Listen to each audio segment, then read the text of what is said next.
नमस्कार, स्वागत है आप सभी का न्यूज 18 राजस्थान पर। हमारी इस खास पेशकश में मैं हूं आपके साथ हेमंत कुमार। महाकुंभ दुनिया का सबसे बड़ा धार्मिक आयोजन, जिसमें दुनिया भर से साधु संत और श्रद्धालु हिस्सा ले रहे हैं और पवित्र त्रिवेणी संगम पर आस्था की डुबकी लगा रहे हैं। महाकुंभ में खासतौर पर नागा साधु आकर्षण का केंद्र हैं और इसकी वजह है उनकी जीवन शैली, उनका पहनावा और भक्ति। आज हम आपको नागा साधुओं के रहस्यमयी दुनिया के बारे में विस्तार से बताएंगे। सबसे पहले हम आपको दिखाते हैं कि आखिर नागा साधुओं का इतिहास हिंदुस्तान में क्या रहा है, नागा साधु कैसे बनते हैं, कहां पर ये रहते हैं, महाकुंभ के बाद आखिरकार नागा साधु कहां चले जाते हैं। ये खास रिपोर्ट देखिए।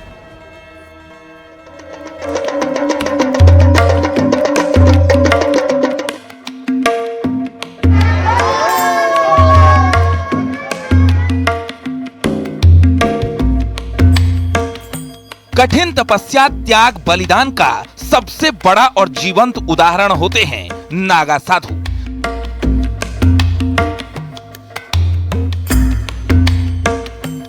नागा साधुओं का जीवन अन्य साधुओं की तुलना में सबसे कठिन माना जाता है। उनका संबंध शैव परंपरा की स्थापना से जुड़ा हुआ है।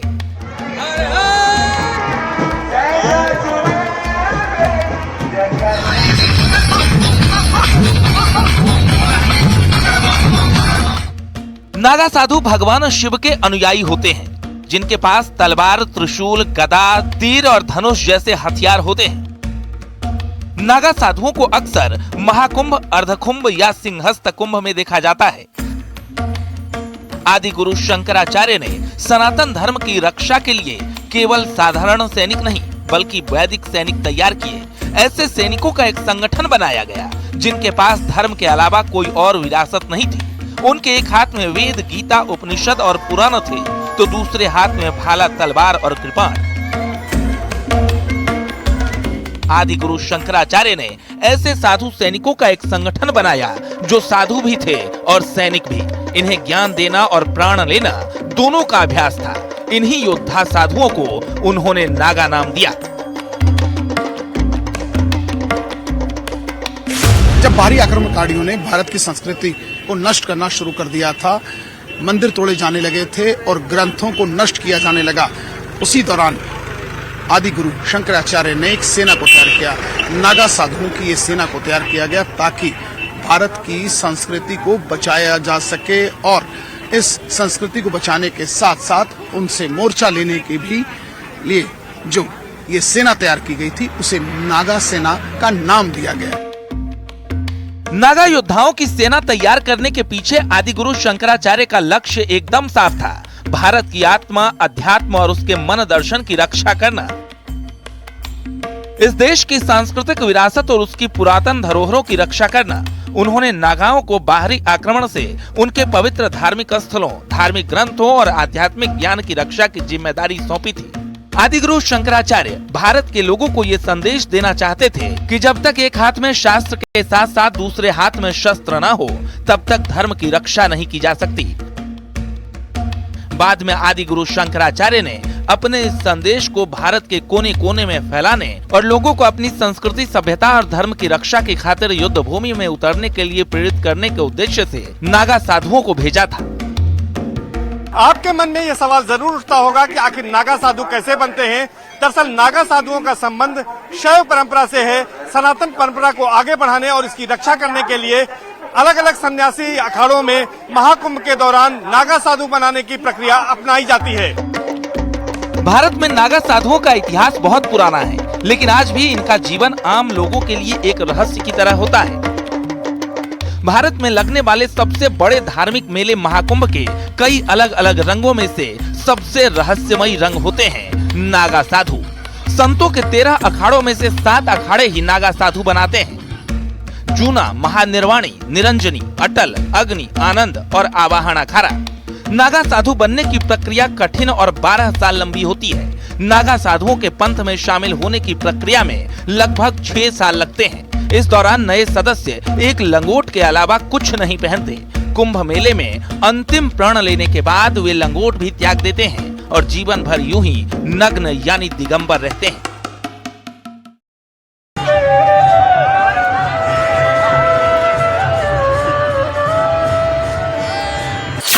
अखाड़े में शामिल होने के बाद सबसे पहले नागा बनने वाले को लंबे समय तक ब्रह्मचारी के रूप में जीवन बिताना होता है।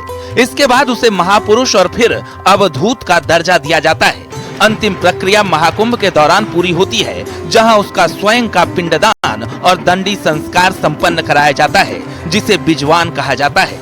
इसके बाद उसे अंतिम परीक्षा से गुजरना होता है, जिसमें वो दिगंबर और फिर श्री दिगंबर बनाया जाता है। दिगंबर नागा एक लंगोट पहन सकता है, जबकि श्री दिगंबर को पूरी तरह नग्न रहकर जीवन यापन करना होता है। इसके बाद इन्हें 5 गुरु भगवान शिव, भगवान विष्णु, शक्ति, सूर्य और श्री गणेश स्वीकारने होते हैं। इसके बाद नागा साधुओं के बाल मुड़वाए जाते हैं और कुंभ के दौरान उन्हें गंगा नदी में 108 डुबकियां लगानी पड़ती है। नागाओं का पराक्रम इतिहास के पन्नों में पहली बार 1757 में गोकुल के युद्ध के रूप में दर्ज किया गया था, जब 111 नागा साधुओं ने अहमद शाह अब्दाली के नेतृत्व वाली अफगान सेना को बुरी तरह से हराया था। इस बर्बर अफगान सेना का नेतृत्व सरदार खान कर रहा था, जो अफगान शासक अहमद शाह अब्दाली का सबसे निर्दयी सिपाही था। दरअसल अहमद शाह अब्दाली एकदम क्रूर, निर्दयी, रक्त पिशाच शासक था। 1757 में अहमद शाह अब्दाली भारतीय मंदिरों और संस्कृति को ध्वस्त कर आगे बढ़ रहा था। उसी बीच उसने वृंदावन, मथुरा और गोकुल पर भी हमला किया था, लेकिन उसे इस बात का ज्ञान नहीं था कि गोकुल नगरी में उस समय देश के ज्यादातर नागा साधु संत पहुंचे थे। उस समय गोकुल को जीतने की जिम्मेदारी अहमद शाह अब्दाली ने अपने सेनापति सरदार खान को दी थी, जो अपने 4000 सैनिक लेकर गोकुल की ओर बढ़ रहा था। सरदार खान अपने सैनिकों के साथ गोकुल पहुंचा तो उसने देखा कि लगभग 111 नग्न और राख से सने नागा साधु उसका तलवारों और भालों के साथ इंतजार कर रहे थे। नागाओं और अफगानों के बीच युद्ध शुरू हो गया और अफगानों की उम्मीदें कुछ ही घंटों में गलत साबित हुई, क्योंकि उनकी सेना ताश के पत्तों की तरह बिखर गई। इस युद्ध के अलावा भी नागाओं ने देश की रक्षा के लिए कई युद्ध लड़े और अपना बलिदान तक दिया। प्रयागराज में दीक्षा लेने वालों को नागा कहते हैं। हरिद्वार में दीक्षा लेने वालों को बर्फानी नागा कहा जाता है। उज्जैन में दीक्षा लेने वालों को खूनी नागा कहते हैं। नासिक में दीक्षा लेने वाले को खिचड़िया नागा कहते हैं।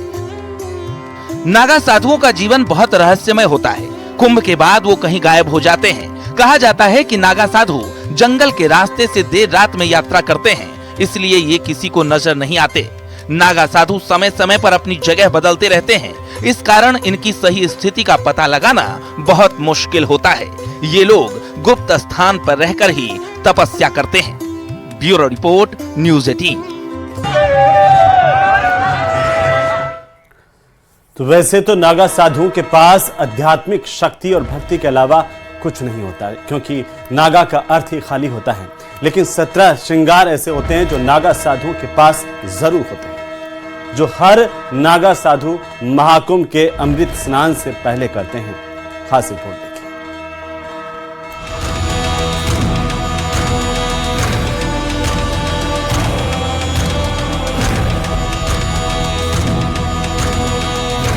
महाकुंभ में आने वाले नागा साधु लोगों के लिए सबसे ज्यादा आकर्षण का केंद्र होते हैं। नागा साधुओं की वेशभूषा और खान पान आम लोगों से बिल्कुल अलग होती है। कितनी भी कड़ाके की ठंड पड़ रही हो, लेकिन नागा साधु वस्त्र धारण नहीं करते। महाकुंभ पर पहला अमृत स्नान नागा साधु ही करते हैं। कहते हैं 12 सालों की कठिन तपस्या का फल उन्हें महाकुंभ में स्नान करने से मिलता है।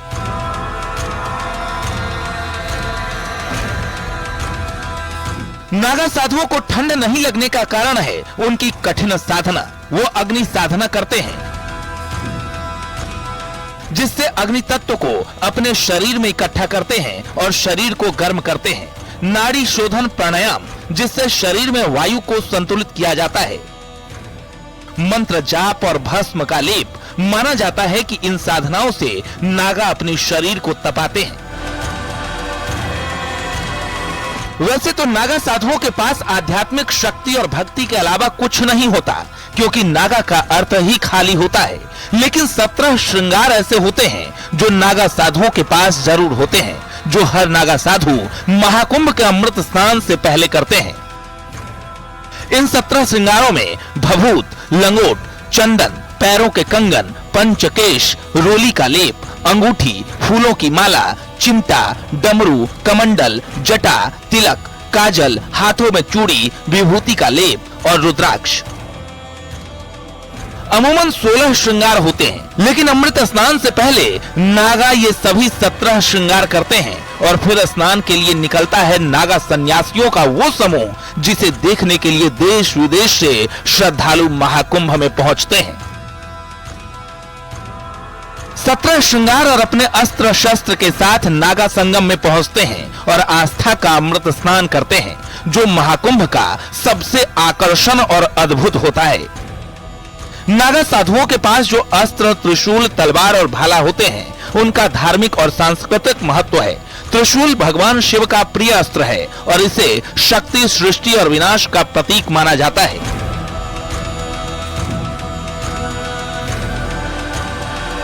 उनका यह अस्त्र केवल आत्मरक्षा के लिए होता है, न कि किसी को नुकसान पहुंचाने के लिए। पूरे कुंभ के दौरान ये नागा साधु यहाँ रहते हैं, फिर देश के अलग अलग हिस्से में बने अखाड़ों में लौट जाते हैं। इनमें से कुछ हिमालय की गुफाओं और कंदराओं और कुछ देश के अन्य पहाड़ी इलाकों में भी चले जाते हैं। Bureau report, news 18। तो नागा साधुओं का इतिहास अखाड़ों से जुड़ा हुआ है। महाकुंभ में दिखाई पड़ने वाले नागा साधु कुंभ स्नान के बाद या तो हिमालय पर तपस्या के लिए चले जाते हैं या फिर अपने अखाड़ों में लौट जाते हैं। और ऐसे में अब आपको हम बताते हैं कि अखाड़ों के बारे में, जिनकी स्थापना कैसे हुई, अखाड़े कितने हैं, क्या इन अखाड़ों के नियम कानून हैं, जरा इस रिपोर्ट में देखिए।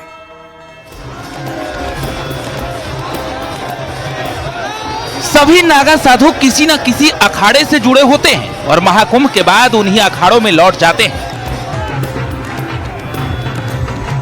नागा साधुओं के दो सबसे बड़े अखाड़े हैं, वाराणसी में महापरिनिर्वाण अखाड़ा और पंचदशनाम जूना अखाड़ा। ज्यादातर नागा साधु यहीं से महाकुंभ में आते हैं। शैव संप्रदाय के 7 अखाड़े, जूना, आवाहन, अग्नि, निरंजनी, आनंद, निर्वाणी और अटल अखाड़ा। वैष्णव संप्रदाय के 3 अखाड़े, निर्मोही, दिगंबर और निर्वाणी अनि अखाड़ा। उदासीन संप्रदाय के 3 अखाड़े, बड़ा उदासीन, नया उदासीन और निर्मल अखाड़ा। हर अखाड़े का एक अध्यक्ष होता है जिसे साधुओं की योग्यता के आधार पर चुना जाता है। अखाड़ों के प्रमुख का कार्यकाल 3 से 6 साल का होता है और इन अखाड़ों का कुंभ में सबसे ज्यादा महत्व होता है। कुंभ मेले में अखाड़ों की शोभा यात्रा, जिसे अब छावनी प्रवेश यात्रा नाम दिया गया है, बेहद ही भव्य होता है, जो अखाड़ों की आस्था और शक्ति का प्रतीक है। राजसी सवारी, रथ, हाथी घोड़े की सजावट, घंटा बाजे, नागा अखाड़ों के करतब और यहाँ तक कि अस्त्र शस्त्र तक का प्रदर्शन होता है। लाखों श्रद्धालु इन शोभा यात्राओं में भाग लेकर संतों का आशीर्वाद प्राप्त करते हैं। महाकुंभ में अखाड़ों का योगदान न केवल धार्मिक आयोजन को दिव्यता प्रदान करता है, बल्कि लाखों श्रद्धालुओं के लिए ये आध्यात्मिक अनुभव का माध्यम बनता है। महाकुंभ में अखाड़े अपनी अपनी परंपराओं में शिष्यों को दीक्षित करते हैं और उन्हें उपाधि देते हैं। 13 अखाड़ों में 3 समुदाय थे। पहला शिव जो था, शिव की आराधना करता था। अगर वैष्णव अखाड़े की बात की जाए तो विष्णु की, और उदासीन पक्ष जो है धरती, जल, वायु की उपासना करता था। 1954 में कुंभ में मची भगदड़ के बाद टकराव और अव्यवस्था को टालने के लिए अखाड़ा परिषद की स्थापना की गई, जिसमें सभी 13 मान्यता प्राप्त अखाड़ों के 2-2 प्रतिनिधि होते हैं और आपस में समन्वय का काम इसी परिषद के जरिए होता है। कुंभ में शामिल होने वाले सभी अखाड़े अपने अलग नियम और कानून से चलते हैं। यहाँ जुर्म करने वाले साधुओं को अखाड़ा परिषद सजा देता है। छोटी चूक के दोषी साधु को अखाड़े के कोतवाल के साथ गंगा में 5 से लेकर 108 डुबकी लगाने के लिए भेजा जाता है। डुबकी के बाद वो भीगे कपड़े में ही देवस्थान पर आकर अपनी गलती के लिए क्षमा मांगता है। फिर पुजारी पूजा स्थल पर रखे प्रसाद देकर उसे दोष मुक्त करते हैं। विवाह, हत्या या दुष्कर्म जैसे मामलों में उसे अखाड़े से निष्कासित कर दिया जाता है। अखाड़े से निकाले जाने के बाद ही उस पर संवैधानिक कानून लागू होता है। अखाड़ों के कानून को मानने की शपथ नागा बनने की प्रक्रिया के दौरान ही दिलाई जाती है। अखाड़े का जो सदस्य इस कानून का पालन नहीं करता, उसे निकाल दिया जाता है। Bureau report, news 18।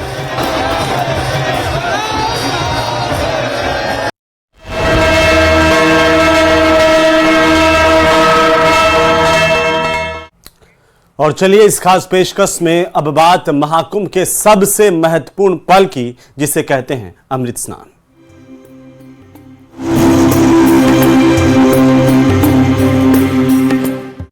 तो मकर संक्रांति के शुभ अवसर पर भव्य और दिव्य महाकुंभ का पहला अमृत स्नान जारी है। अब तक 2 करोड़ से ज्यादा लोगों ने अमृत स्नान किया है। पहला अमृत स्नान अलग अलग अखाड़ों के साधुओं के साथ आज शुरू हुआ और सुबह अखाड़े अपनी अपनी सवारी के साथ संगम तट पर जाने के लिए तैयार दिखे।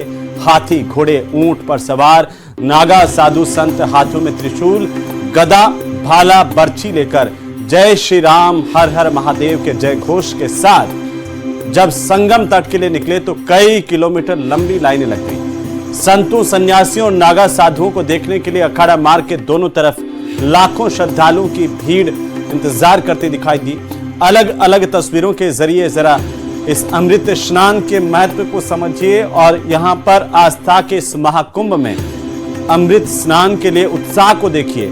आस्था की डुबकी की पहली तस्वीर है और उसके बाद तस्वीर है साधु संतों के जमघट की। उसके आगे श्रद्धालुओं की भारी भीड़, जो करोड़ों में जन सैलाब आपको दिखाई दे रहा है, वो इस देश ही नहीं, देश के बाहर से भी लोग यहां पर पहुंचे हुए हैं।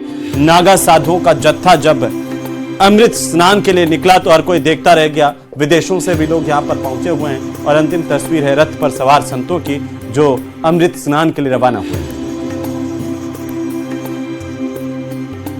तो मकर संक्रांति का भव्य और दिव्य स्नान चल रहा है। महाकुंभ को और खास बनाने के लिए गुलाब की पंखुड़ियों की पुष्प वर्षा की गई है। हेलीकॉप्टर से पूरे मेला क्षेत्र पर गुलाब की पंखुड़ियों की वर्षा की गई और आगे भी सभी स्नान पर्व पर इसी तरह से पुष्प वर्षा यहां पर होगी। प्रयागराज के संगम तट पर करीब 12 किलोमीटर के इलाके में स्नान घाटों पर जबरदस्त भीड़ देखने को मिल रही है।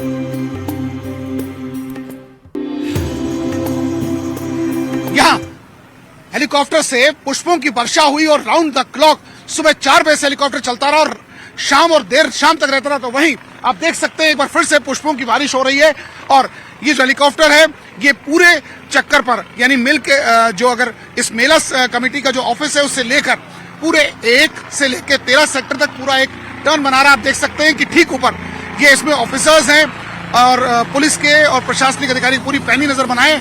एक एक गतिविधियों पर नजर रखी जा रही है। इसके आगे जो टॉप पर जो कैमरा लगा है उसकी कैमरे के विजन से पूरा एक एक चीज को ऑब्जर्व करा जा रहा है, इसे देखा जा रहा है और ये पूरा एक 360 पर पूरा यहाँ एक एक करके राउंड लगा रहा है और एक एक गतिविधियों पर मेले पर नजर बनाए हैं। जहां एक और अधिकारी इस पर नजर बनाए तो वहीं इससे पुष्पों की वर्षा भी की जा रही है और जिससे आने वाले श्रद्धालु अतो उत्साहित हैं। वो जो यहाँ आस्था की डुबकी लगाने आए हैं उन पर जब पुष्पों की बारिश हो रही है तो वो हर हर गंगे ओम नमः शिवाय कह रहे हैं और यहाँ के आयोजकों का और सरकार का धन्यवाद भी दे रहे हैं। जर्नलिस्ट सोनू मंडल के साथ अमित गंजू, न्यूज 18 कुंभ। तो महाकुंभ के आध्यात्मिक सरोवर में डुबकी लगाने के लिए दुनिया भर से श्रद्धालु पहुंच रहे हैं। खास बात यह है कि प्रयागराज की धरती पर ऐसे हजारों विदेशी श्रद्धालु भी पहुंचे हैं जो सनातन के धर्म परंपराओं के मुताबिक खुद को ढाल रहे हैं। ये खास रिपोर्ट देखिए।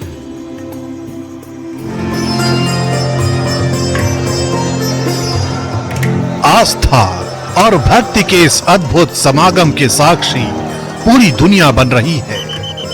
भक्ति भाव से भरे महाकुंभ के इन अद्भुत रंगों के बीच कई लोगों की खूब चर्चा हो रही है। उन्हीं में से एक हैं साध्वी हर्षा, जो निरंजनी अखाड़े के स्वामी कैलाशानंद गिरी जी के सानिध्य में दीक्षा ले रही हैं। डुबकी लगाई आपने? जी।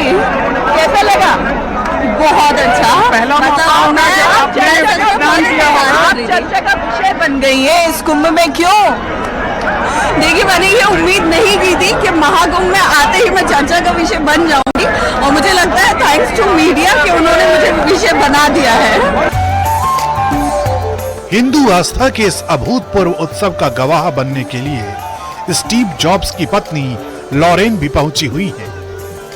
कैलाशानंद गिरी जी महाराज ने उन्हें कमला नाम दिया है और उनका गोत्र भी अच्युत रखा गया है। लेकिन वो बहुत सहज है, सरल है, बहुत सरल है, बहुत सहज है, बहुत सात्विक खाना, कोमल है, बहुत ही सात्विक है और शुद्ध रूप से शाकाहारी है। नॉनवेज नहीं खाते, हरी छूती तक नहीं, नॉनवेज नॉनवेज की बात तक नहीं करती है वो तो, और भगवती दुर्गा की परम उपासिका है। सनातन धर्म के इस सबसे पवित्र उत्सव में विदेशों से आए श्रद्धालु हर वैदिक परंपरा का अनुसरण कर रहे हैं। रूस से प्रयाग पहुंची श्रद्धालुओं की भीड़ भी भक्ति के रंग में रंगी नजर आई। You are going to take holy bath. Yes, we are going to take a holy bath. From where you are? From Russia. You are all from Russia. Yes, Russia, Ukraine, different countries. मूल रूप से Japan की रहने वाली चेतना माता ने भी सनातन धर्म को अपनाया है और अब महाकुंभ के इन दिव्य पलों की साक्षी बन चुकी हैं। किको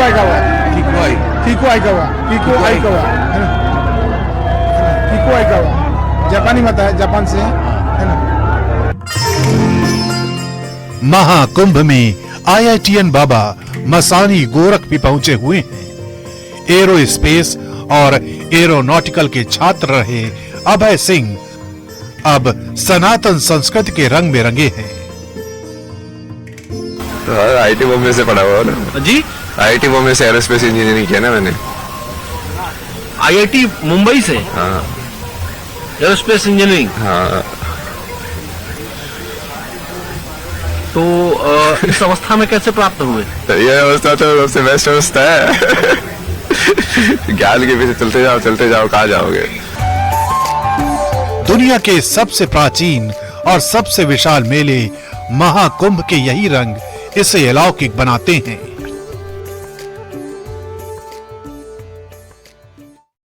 तो चलिए इसी के साथ ही फिलहाल महाकुंभ की हमारी इस खास पेशकश में इतना ही। आप देखते रहिए न्यूज़ 18 राजस्थान। नमस्कार।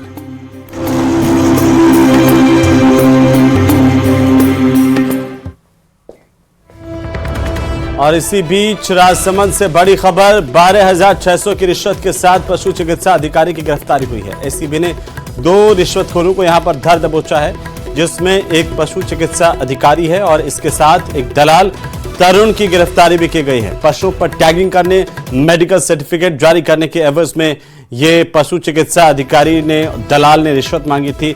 दोनों को गिरफ्तार कर लिया गया है। 800 रुपए प्रति पशु के हिसाब से ये रिश्वत की मांग की गई थी। आरोपी के निवास और कार्यालय पर अभी भी एसीबी की तरफ से सर्च ऑपरेशन जारी है। ज्यादा जानकारी के साथ सहयोगी अलकेश सनाडे फोन लाइन पर। अलकेश, एसीबी ने बड़ी कार्रवाई की है, क्या जानकारी आपके पास? मैं आपको बता दूं कि राजसमंद एसीबी ने एक बड़ी कार्रवाई करते हुए दिव्यम जाजोरिया, जो पशु चिकित्सा अधिकारी है, कुंभलगढ़ में तैनात है और इनके पास में जो पशु चिकित्सा अधिकारी का रिछेड़ का अतिरिक्त चार्ज है, इनको 12,600 रुपए की रिश्वत देते गिरफ्तार किया। साथ ही एक दलाल है जो तरुण का नाम का दलाल है, उसको भी गिरफ्तार किया है। और जो एसीबी को एक शिकायत मिली थी कि ये दिव्यम जाजोरिया जो है, ये जो पशु अधिकारी है, ये पशुओं की और जो मवेशी होते हैं उनकी टैगिंग करने के, कान पे पशु को टैग लगता है, वो टैगिंग करने और उनका मेडिकल सर्टिफिकेट बनाने के एवज में रिश्वत मांग रहा है।